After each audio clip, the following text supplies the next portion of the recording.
Sa ating pangunahing balita, pinahintulutan na ni Pangulong Ferdinand Cuting Jr. ang International Criminal Court o ICC na magsagawa ng hakbang para arestuhin si dating Pangulong Rodrigo Duterte. Ayon sa pahayag ng Malacanang, ang desisyon na ito ay bahagi ng pagtalima ng administrasyon sa mga internasyonal na kasunduan at karapatang pantao. Ngunit dahil dito lalong umigting ang galit ng taong bayan kay Pangulong Bongbong, maraming Pilipino ang naghayag ng kanilang pagkadismaya at pag-aakusa ng pagtataksil sa dating Pangulo na si Duterte, na kilala sa kanyang matapang na kampanya kontra droga. Sa protesta at sa mga social media, litaw ang sentimento ng pagkakaisa laban sa desisyon ng kasalukuyang administrasyon. Sa kabila ng kontrobersyang ito, nanindigan ng kampo ni Pangulong Cuting na ang kanilang hakbang ay naaayon sa batas at para sa kapakanan ng bansa. Patuloy nilang ipinapaliwanag na ang pakikipagtulungan sa ICC ay hindi nangangahulugang pagtalikod sa mga nagawa ng nakaraang administrasyon, kundi isang hakbang tungo sa pagpapatatag ng hustisya at kapayapaan sa bansa. At yan nga ang balitang ating pakakatutukan. Ngunit bago ang lahat, siguraduhin mag-subscribe at ihitang notification bell para sa patuloy na pagtutok sa mga sulyap ng bagong balita sa tunay na boses ng masa.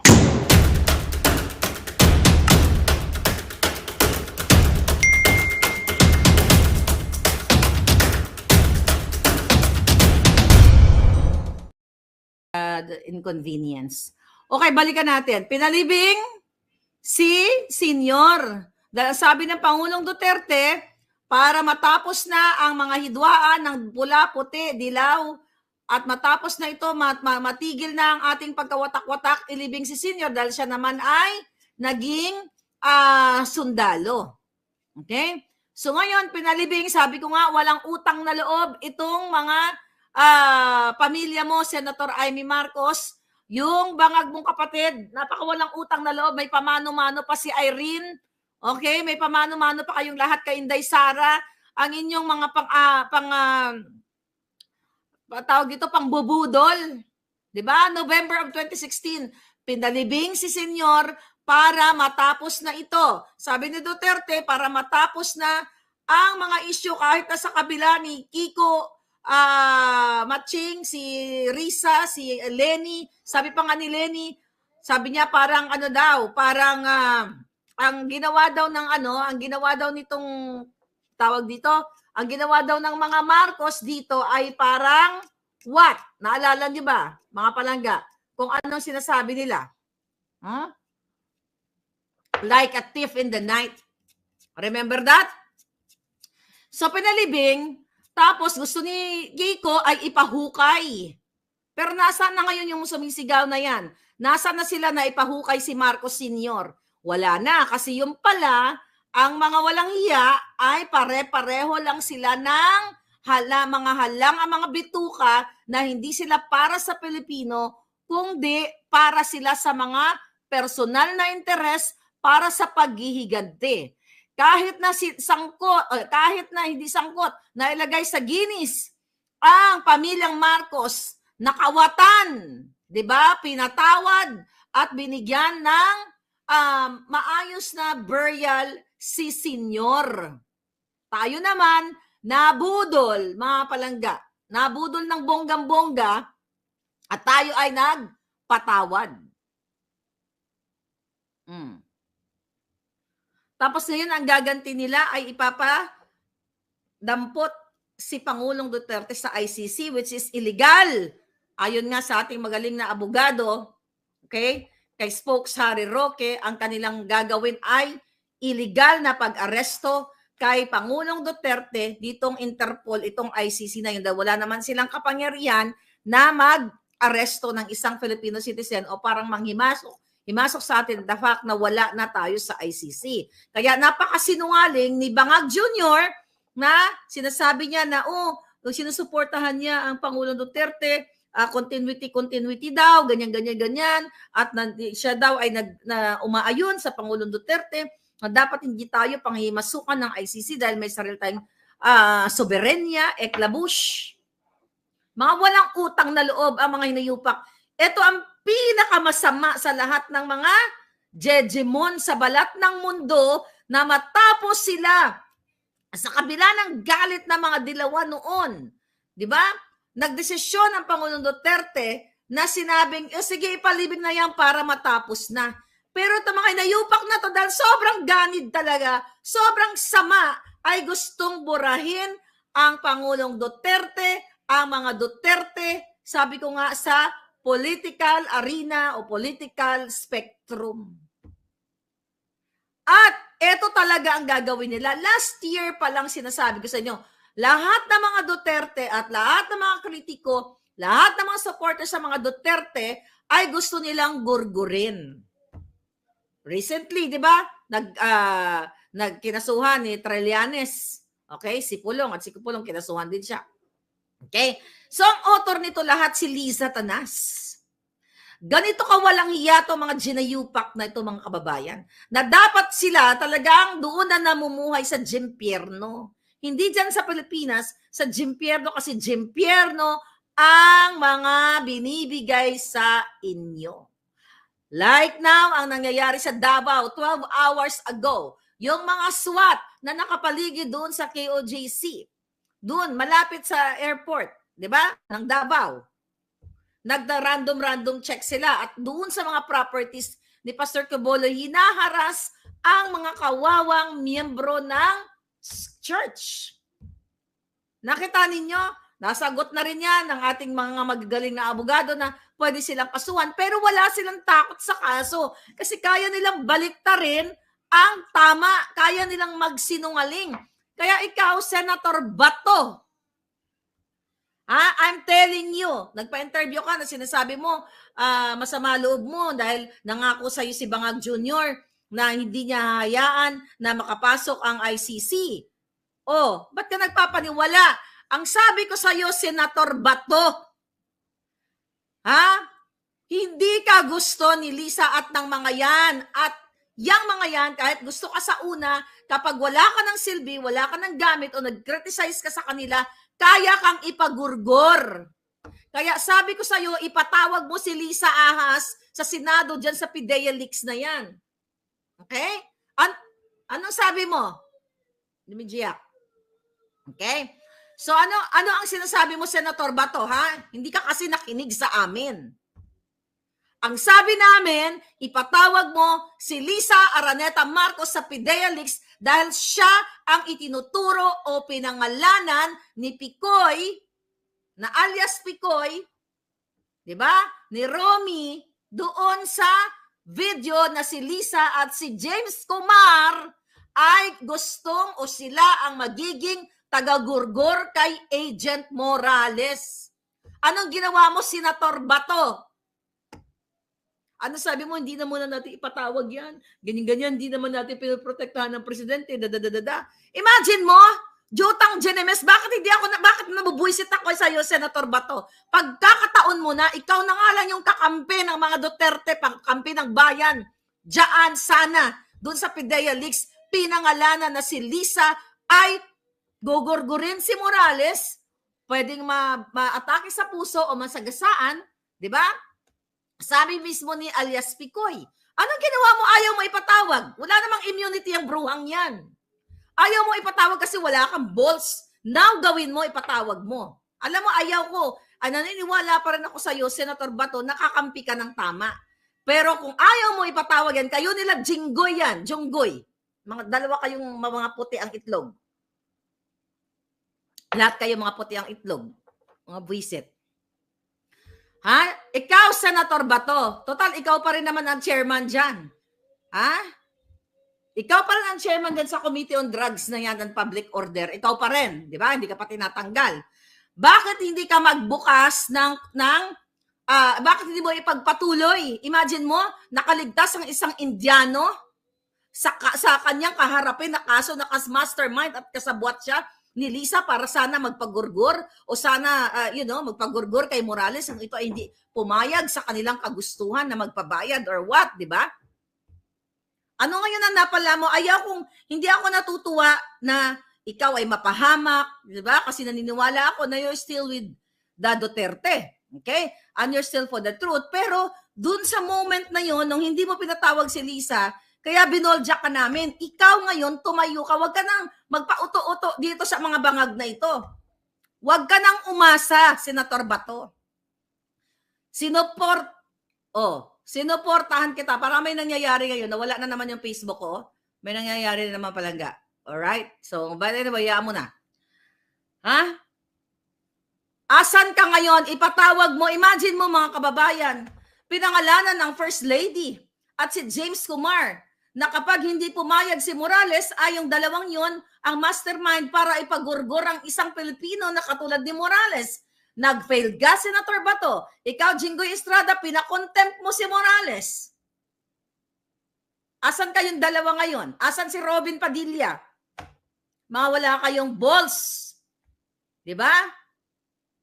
O mag-wish na ba kami? Sana kayo ang unahin gurgurin ito. Pero ayaw namin ng ganyan eh. Ang gusto namin manindigan kayo. And now yung tao, okay, yung dating presidente, si Pangulong Duterte na pinilit na linisin ang mga durugista, mga pulburoni katulad ni Kuting, and now sobrang bumabalik. Saan kayo pupulutin? O pera-pera lang kayo, mga lintik kayo? Ha? Pera-pera lang kayo? Kaya ayaw nyo, takot kayo sa isang, my God, ano ba yun? Okay lang ba ako dyan palangga? Nakikita ko tong ano na ito. Ano ba ito? Okay. Okay. Tanggalin nga natin to. Reset. Oh, sorry. Dami-dami. Oh, tanggalin na natin at hindi na ako hindi ko na kayo nakikita. Maria Loida Daza. Thank you, palangga. Okay. Basa tayo. Okay.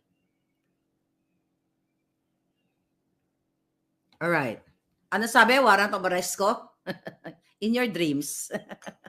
In your dreams. Ha? Sabi ko kasi itong jutang generous Lisa na to, yung inayupak na yan, nireport ko na sa FBI yan at hindi kita uurungan, Lisa. Ikaw ba nga, hindi ko iurungan kahit may Romanian taga-gurgur pa kayong dalawa, kayong mga yawa mo. Kayong dalawa ang manggugurgur, mamamatay gurgur. Kayong dalawa ang salot sa lipunan. At ikaw naman, Amy Marcos, ayan, nasa likod ka pa ngayon ni Inday Sara. Hindi ko alam kung anong plano mo sa buhay. Magsasalita ka ba? Kailan ka magsasalita ng kapatid mong Ipol Boronic? O antayin nyo pa yung susunod na video. Antayin nyo pa ang susunod na video? Gano'n naman kayo eh. Kayo dyan, yung mga nanonood.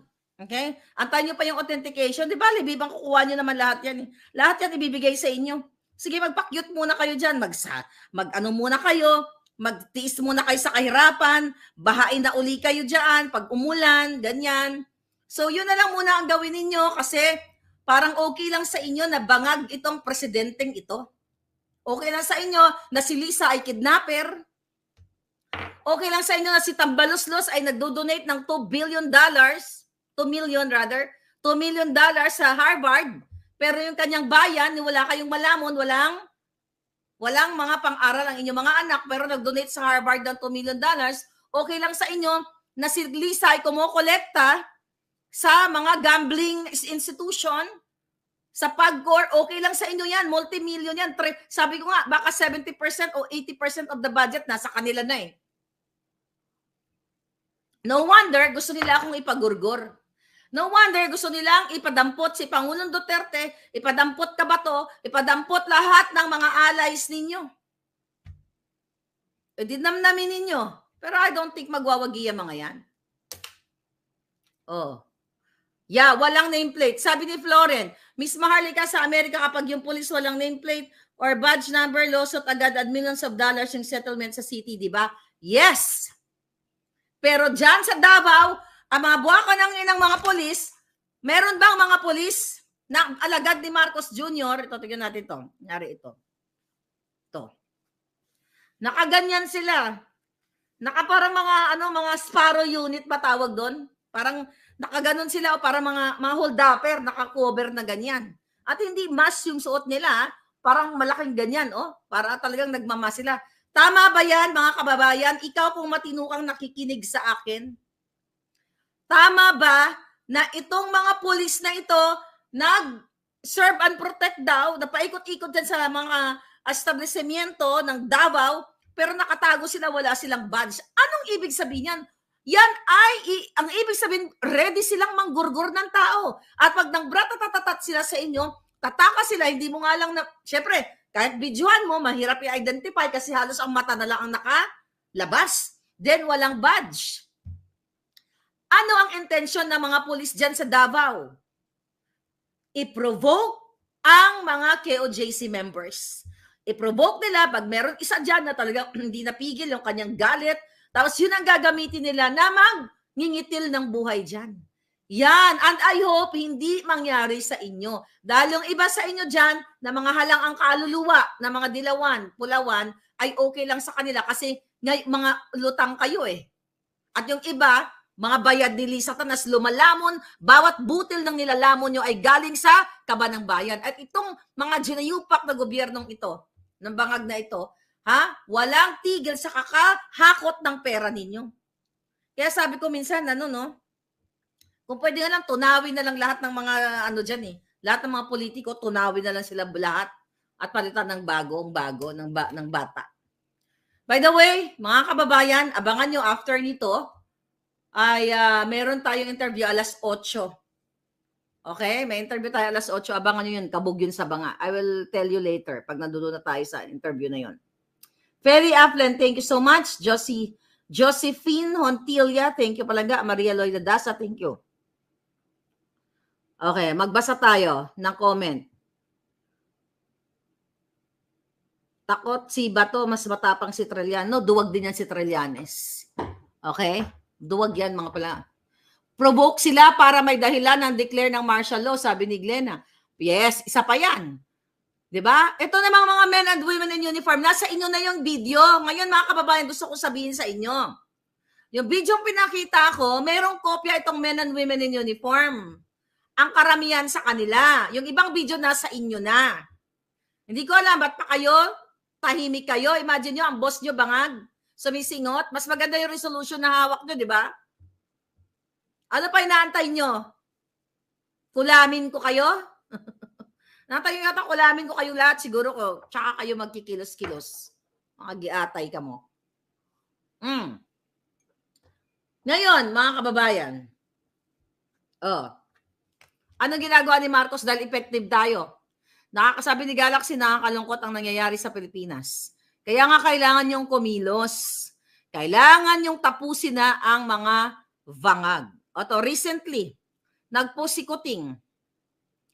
Ano ang post ni Kuting? Nakikiusap siya, mga kababayan. Nakikiusap siya. Ito na mahalaga daw yung free press sa Pilipinas. Okay?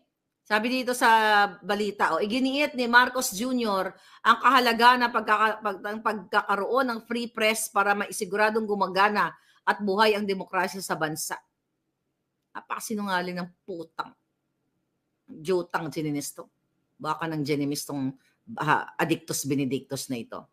Sabi niya, this administration recognizes the invaluable role of the free press and the robust media in ensuring a vibrant and functioning Philippine democracy. Sabi ko nga dito mga kababayan, ang demokrasya ay para lang sa mga smugglers na kasabwat nila.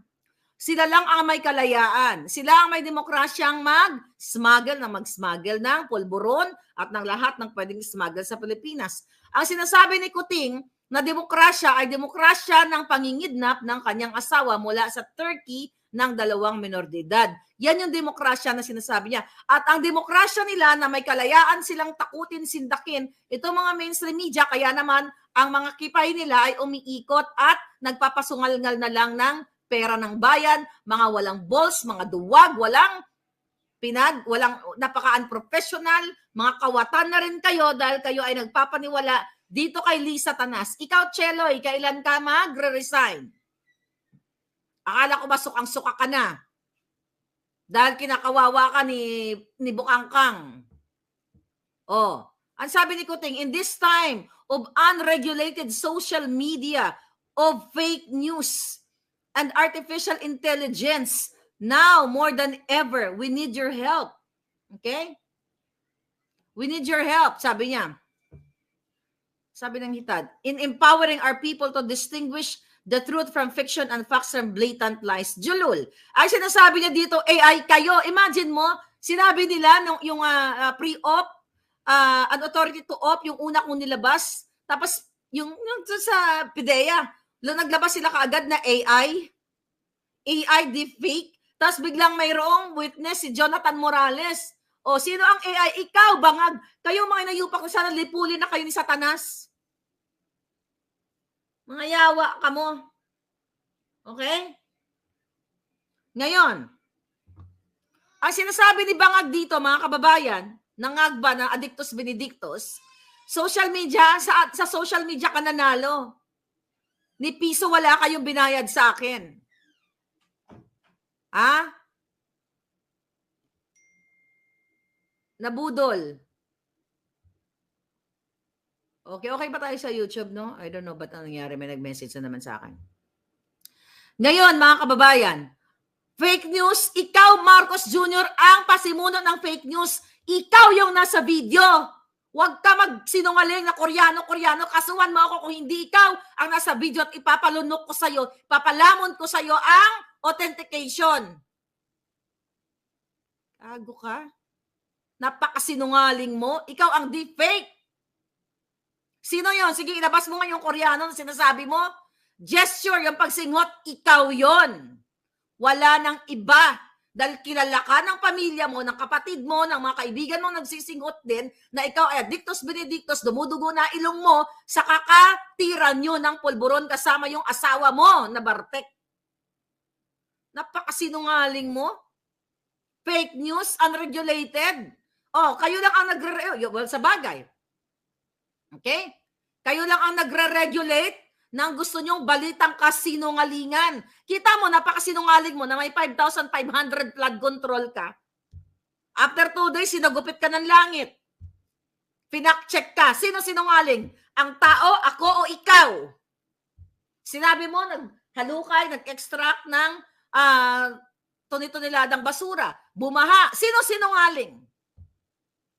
Ang sabi mo, binadgetan niya ng master plan, O, nung bumaha. Magandang balita ang hatid namin sa inyo ngayong araw. Sa pagtatapos ng aming balitaan, nagbigay kami ng mga mahalagang impormasyon. Maraming salamat sa pagtutok at pagsuporta sa aming programa. Huwag kalimutang manatili sa mga susunod na araw para sa mga bagong balita at mga kwento na dapat nating abangan. Mula sa Boses ng Masa, magandang araw, Pilipinas!